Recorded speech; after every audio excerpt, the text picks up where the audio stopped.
All right, we're live. Welcome to Coral Living. Another episode. We've changed things up as you've noticed there in our intro. We're gonna try this for a bit, see how it goes. Where we do the meditation in the intro, just to see how the flow of the show goes. And I don't want you to forget about the meditation. That's really important. One of the main reasons I started this channel was to get people meditating. I'm trying to get rid of the meditation. Comment in the comments. Somebody comment, for the love of God, don't do the meditation. Don't say that. Don't say that. It's good. It's good. It'll help you. I believe in it. But hey, my mind could be changed. Whatever. He's the captain. I do what he says to do. Still a lot of importance there. Yeah, so that'll be how the new format will go. It'll also make it easier when I upload this stuff to YouTube if you want to watch it there. And in comments on YouTube or on Twitch, like always, if there's any spiritual subjects that you guys want to hear about, man, we would love to talk about it. Any subject. Yeah, well, sure. Any subject. Whatever. But we'll turn it into something. Yeah. So, yeah. Blather on about whatever you have to say. We'd love to hear it. Happy belated Father's Day. You know, it just passed. Good Father's Day. Did you have a good Father's Day? Yeah. It's always. I mean, any kind of surprise is always touching. And my kids made some they made some cards. Yeah. And that sort of thing. So it was nice. Yeah, the classic cards made probably from school teachers or whatever. All right, kids, this week. No, it was nice. they wrapped up some stuff around the house and just gave it to me. So that's whatever. It's sweet. Yeah, I got like a PlayStation card, which was nice, and some scents. They gave me some new scents we tried out for our meditation. Nice. It smells like cinnamon. Cinnamony. Like a candy shop. They're good. I like it. But anyway, tonight's subject, as we're going to get into this, we're going to talk about what is spirituality. And as I say that, think about that for yourself. For you, who's watching this, what is spirituality to you? Because it's pretty loaded. There is a ton there to unwrap, look into, and explore. Before I tell you what spirituality is to me, I would like to point out that spirituality, it seems like, is this evolving thing. Because wherever you come from, if you are a tribe in the Amazon, spirituality is going to mean something totally different from someone who, say, maybe lives in the Middle East and is a Muslim, or someone who works in a science lab, or, is, a professor of rational thought, or a hippie who lives out west in a commune. Spirituality is going to mean something different for all those people. And as I was studying it and looking into it, it seemed like there was no clear, defined definition of what spirituality is. It seems to be tied to, I guess another term you could call it would be like this metaphysical realm of the unknown, the mystical nature of reality. It wants to touch on the really big topics, the topics that a lot of people think are not worth questioning. They're too big to be answered. Let's not look at that. Let's just examine, the things that are practical, that will just make my life a little bit easier. Or, what do you think? What does spirituality mean to you? To me, I'm not so interested in some kind of Webster's Dictionary definition of what spirituality is. To me, spirituality could be found in many different things. It is the unknown. It's it's mystical by its nature, but it could be a feeling that you get if you're an athlete and you score a touchdown. It could be Like an adrenaline rush? well, it could be a flow state. It could be many different things. It could be wherever magic is found in life. If you're an artist and expressing yourself and kind of touching the ethereal plane, and you bring back something ineffable and you can make it into reality, or it could be maybe you enter into some kind of a transcendent state through meditation or prayer or something like that. Spirituality is deeply personal, in my opinion. To collectivize it is like a different thing, but it's not so easily describable or definable, in my opinion. Spirituality is more about what gives your life meaning to me. That I would say that's something along the lines of that would be what spirituality is to me. I thought a lot about it this week, and I was thinking about it as this personal journey. I liked how you said that there. This personal journey that is unique to you, and only you can go on it. You can have like a collective help to maybe help guide you, maybe steer you along your journey, but no one can take this journey. This is yours. And spirituality, to me, to bring it back to me, I have found it to be about trying to connect with reality, to connect with truth, to be more honest and understanding of who I am, to be brave enough to look into myself and question some things about me. Well, I mean, what if spirituality is not? Oh, what if you painted it in a light that wasn't so positive? What if your first spiritual encounter is that you took too many mushrooms at a party and you had a bad trip and you entered into some kind of seventh ring of hell and you discovered something about yourself that was you were enlightened, so to speak, to something dark, or something bizarre or funky or weird. Spirituality could be a bunch of different things. Turn you off from spirituality. Be like, I'm never looking at that again. Yeah, but it's almost illuminating it almost is synonymous with enlightenment to me, like some forms of illumination, enlightenment, like you're seeing something that seems to go beyond the ho-hum humdrum workings of your everyday life. There's something magical, mystical, whatever, however you want to label it. It's something beyond what we typically engage in. It's, I think that when you're a kid, you almost live like it could be imagination, it could be fantasy. Like, there's some scriptures that talk about, entering the kingdom of heaven is like going back to being like a child. Like, it's for the children. It's for suffer not the young children. This sort of thing. When you're a kid and you're whimsical and you're trampling through the flowers or something like that, and you're mystified by butterflies and worms and stuff like that, you're almost living in, I would say, if you can enter into that at any state, whether you're a kid or you're an adult or whatever, you're kind of engaging in some kind of spiritual thing. Now, you could probably explain all that away with some kind of solid, grounded, scientific reason, but to me it's along those lines. But we've painted it with rose-colored glasses. I'm saying, what if it's both?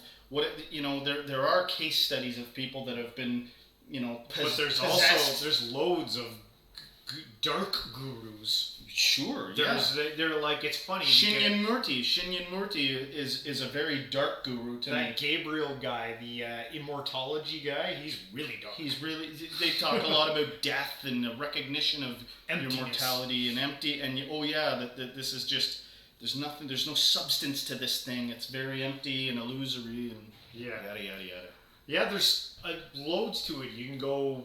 It seems like infinitely down the rabbit hole, and there's there's a lot of talk about, I haven't experienced these things. I work at it and see where it can take me. And there's like all the like little benefity things, surface level.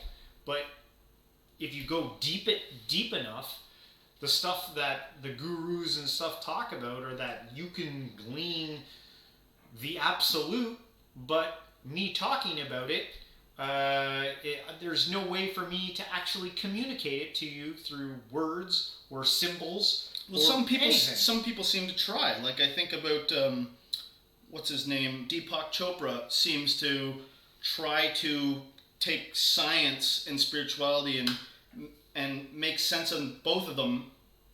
He seems to try to collaborate the two things and talk about he seems to talk about metaphysics and that sort of thing and quantum physics, and he tries to paint this picture of like, listen, even on a cellular level, you can start to prove the oneness of the universe, how everything is interconnected and all this type of thing. And then other people talk about a direct experience of it, that you can actually, in your direct experience, not just psychologically or not just rationally understand the oneness of the universe, you can actually feel it. You can actually get an experience of being one with the universe. Yeah, oh yeah, that's everywhere. Like anywhere down, like you don't have to search far, but like one non-duality seems to be like a big emphasis in the spiritual community about like recognizing that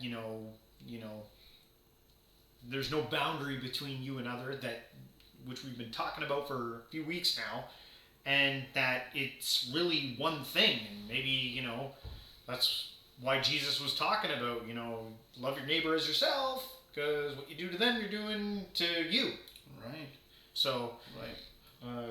Yeah, but it also gives you a sense of identity. I think it was Alan Watts that was talking about why you should love your enemies, because you're always, and last week we talked about in the last video, ego enemies, this idea of building up people as an opposition to you, to reinforce the sense of identity. And it's like nothing will give you more of a sense, give the ego a more solid sense of itself than building up enemies, than being like, that's the they, that's the them, they're the bad guys, and that maybe you should love those bad guys because there would be no you without them. There's no good without bad. There's no up without down. There's no moon without sun. There's no la. You could go on and on about the dichotomies, you know what I mean, the differences between things, but yeah. You should almost have an appreciation for everything, because without everything, they ain't no you, which makes the self, and we were talking. It's hard to come to grips with that, because we feel like we're finite creatures, and when pain and suffering come, you want to alleviate it. Right, as an alleviation from the pain, but alleviation only exists in contrast to pain. So maybe you ought to be grateful for pain, because without pain you ain't got no alleviation. Back and forth, right? Yeah. And then maybe some kind of getting back on point about what is spirituality. Maybe it's a dawning awareness of this sort of thing, like, oh, like I finally get it. Because people can understand that, and a lot of people don't want to let go of their judgments and their differentiations in life. They don't want to let go of them. They want to believe that there's something solid there. But a dawning awareness or an awakening might be just a sense of understanding that without these other things, there's really no me. I'm made up of my judgments. I'm made out of my differentiations and judgments at the world around me. I don't even know if that made sense. I'm or rambling. maybe accepting that it seems like part of our human nature is to look for grounding and a solid foot to stand on, to make ourselves feel more comfortable, but maybe an acceptance that there is no ground. Well, what's the old parable? The guy approaches a mountain, and one guy will go, damn, I gotta climb this mountain, and then another guy will go, thank you for giving me the steps to the sky. It's just a difference in perspective. One person will smite the mountain because they gotta put effort into moving upwards. Another guy will thank nature for giving him a walkway to where he's going. Yeah. I don't know. I don't know. It's pretty loaded question. How would you sum it up? How would you sum up a definition of spirituality? Real quick. A definition. I don't know if I can come up with a definite definition. I think that maybe that there's no infinite. There's no absolute answer to the whole thing, and it's an infinite rabbit hole that you don't have no choice. You're gonna jump down it no matter what. A personal experience of transcendence. A personal experience of transcendence. Yeah, I do. I guess. It's to me it is a journey that we all have to take, and some people they decide to not move on the journey. They like where they're sitting in their one spot, and that's okay. And you can sit there as long as you want because the journey's not going anywhere. It's going to be there until you decide to get up and start going, and you're never going to come to an end of it. You're just going to keep going down it, maybe. Right. And then when you decide to sit for another millennium, you could sit for another millennium. Well, I mean, just in a layman's ways, like some people watch the birth of their child and they just look at it dispassionately and don't really think about their own mortality, don't really think about what the substance of reality really is and why there is everything as opposed to nothing. Like they just take all that for granted. Like, I gotta get a Maserati. That's all I know. Like, I just gotta make bank. It didn't get much deeper than that, but and that's fine because that's again, what are you gonna judge? That's where they're at. It's not only where somebody's at, but it's if it exists, if that's what's happening, then it's clearly on purpose. What else doesn't happen on purpose? Everything works like clockwork in this universe. It's ridiculous. Yeah. The balance of the entire cosmos is unbelievable, and you're going to get hung up on a human's petty behavior? Like, come on. Yeah. Yeah, so, I don't know. What do you think about spirituality? If you're watching, what do you think? Maybe you can enlighten us. Tell us what you think. I'd love to hear some comments. Oh, yeah. Couple of hillbillies. Jump on the crazy train. So tonight, I love pulling up anything that's kind of interesting and spiritual, and I looked at a couple of current things the last few weeks, and so I was determined to go deep into the past this week, and I don't know much about Hinduism. I know a little bit more now because I did a little bit of studying, but I found this interesting creature right here. Look at this. Entity. And this is one of the Hindu gods. Her name is, I forgot how to say it, Lakshmi? Lakshmi. This is Lakshmi right here. Mary, you can hold it. So Lakshmi is the ancient goddess, bestower of power, wealth, and sovereignty. Pretty cool though. And all the elements in the picture are actually pretty, they're pretty interesting here. I know I'm looking around here, but there's this thing I wanted to read. So Hinduism, it is a, they're a polytheistic religion. So back to what we were talking about, the oneness of the universe and everything like that. Hinduism is like that. It is everything is one. It's all united. But the universe has these gods to show us how it expresses itself.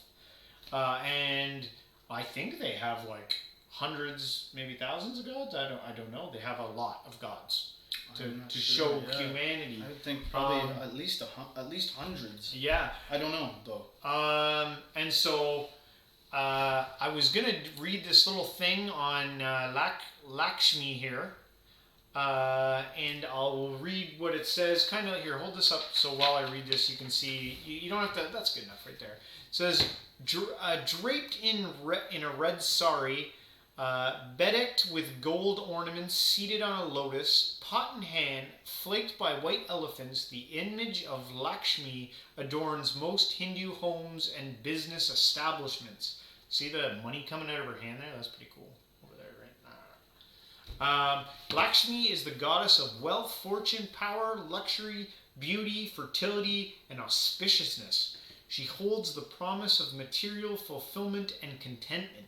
She is described as restless, whimsical, yet maternal, with her arms raised to bless and to grant. For centuries, Hindus have invoked her thus. So when I say that, for centuries, the Hindus have invoked it us. There's this saying, I think, that they say. Can I put this thing down, man? Yeah. There's this saying that. There's this saying. You okay? Yeah, good. There's this saying that the Hindus have when they're talking to Lakshmi, and it says, "Beautiful goddess seated on a chariot, delighted by songs of lustful elephants, bedecked with lotus pearls and gems, lustrous are fire, radiant as gold, resplendent as the sun, calm as the moon, mistress of cows and horses, take away poverty and misfortune, bring joy, riches, harvest, and children." So I think it's like a prayer. There's a lot there. It's like a prayer. Lustful elephants? The hell's a lustful elephant? Is that what it said? Lustful elephants? I don't know. Maybe Elephant with rigor mortis in give the, us in lots the old of trunk. elephant sex. I don't want to be. So that's like a prayer, I guess the Hindus say. Mistress of cows? Yeah, I don't know. Well, how cows in India are like a big deal. They're important. So I think. I don't want to be blasphemous. I know. I probably all right. said, I'm sorry. saying all types of bad stuff. I don't want to be that. If you're a Hindu out there, it's cool. It's all good. We support. We support the Hindus. We probably butchered that, but but I think it's pretty cool. I like go look up. Come on, there's probably something funny about every religion. Yeah, not just picking on the Hindus. Jeez, we come from a Pick Christian a religion, and we there's come probably from a something Christian silly. background. And we could make loads of jokes on the old Christian stuff we used to back in the day, man. Yeah.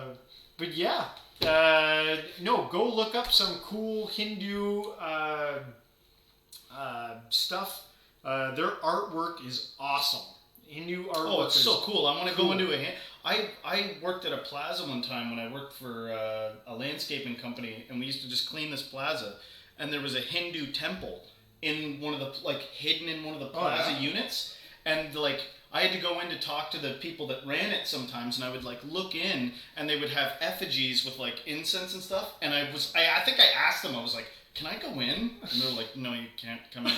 I was like, I wanted to go in so bad because it was beautiful, the statues that they had and the artwork, and oh yeah, it looked awesome. They have so. I want to go to cool India just stuff. to I know. check out some cool temples. Trip to India, man. If we ever go, we'll film that and then we'll use that as Sure, yeah. But anyway, guys, thanks so much for joining us on this episode of Coral Living. If you like this stuff, man, we'd love to hear from you. I hope you join us next Thursday. 8:30 is the new start time where we open with our meditations, and I hope you join us for that. I'm not going to be posting the meditations anymore on the highlights for my Twitch and YouTube. I think enough people have gotten the point. They've seen the meditations. They know how it's done. But again, join us in the beginning. We'd love to have you. And I guess until then, Stay spiritual. Stay spiritual.